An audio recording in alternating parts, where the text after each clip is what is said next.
இந்த மாதம் 23ஆம் தேதி தமிழக வெற்றிக் கழகத்தினுடைய முதல் மாநாடு திட்டமிட்டபடி நடைபெறும் என்று அறிவிக்கப்பட்டிருக்கிறது. ஏற்கனவே அது தொடர்பாக மாநாட்டுக்கு பாதுகாப்பு வழங்க கோரி விழுப்புரம் எஸ்பி மற்றும் மாவட்ட ஆட்சியருக்கு தமிழக வெற்றிக் கழகத்தினர் கடிதம் கொடுத்திருந்தார்கள்.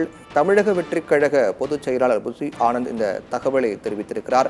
ஏற்கனவே பல இடங்கள் மற்றும் தேதிகள் குறித்து ஆலோசிக்கப்பட்டு அதற்கு பிறகு பல்வேறு இடங்களில் மாநாட்டுக்கான இடம் கிடைக்காத காரணத்தால் அந்த மாநாடு நடக்கக்கூடிய இடம் எங்கு என்று எதிர்பார்ப்பு இருந்தது. அதற்கு பிறகு இறுதியாக விழுப்புரம் மாவட்டம் விக்கிரவாண்டியில் தமிழக வெற்றிக் கழகத்தினுடைய முதல் மாநில மாநாடு நடைபெறும் என்று அறிவிக்கப்பட்டது. ஆனால் அதிகாரப்பூர்வ அறிவிப்பு வெளியாகாத நிலையில் திட்டமிட்டபடி நடைபெறுமா என்ற கேள்வி எழுந்தது. ஆனால் தற்போது அதிகாரப்பூர்வ அறிவிப்பாக வெளியிடப்பட்டிருக்கிறது. 23ஆம் தேதி தமிழக வெற்றிக் கழகத்தினுடைய மாநாடு நடைபெறும், திட்டமிட்டபடி நடைபெறும் என்று பொதுச் செயலாளர் தமிழக வெற்றிக் கழகத்தினுடைய பொதுச் செயலாளர் ஆனந்த் தெரிவித்திருக்கிறார்.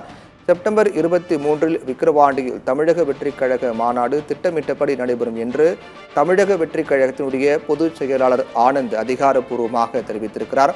மேலும் இந்த மாநாட்டிற்கு அனுமதி கோரி ஏற்கனவே கடிதம் அனுப்பப்பட்டிருக்கிறது. ஆனால் தற்போது வரையில் அந்த மாநாட்டிற்கான அனுமதி வழங்கப்பட்டதா என்ற கேள்வி எழுக்கக்கூடிய நிலையில் இந்த மாநாடு திட்டமிட்டபடி நடைபெறுமா என்ற கேள்வி எழுந்தது. ஆனால் தற்போது அதிகாரப்பூர்வமாக தமிழக வெற்றிக் கழகத்தினர் மூலமாக அறிவிக்கப்பட்டிருக்கிறது.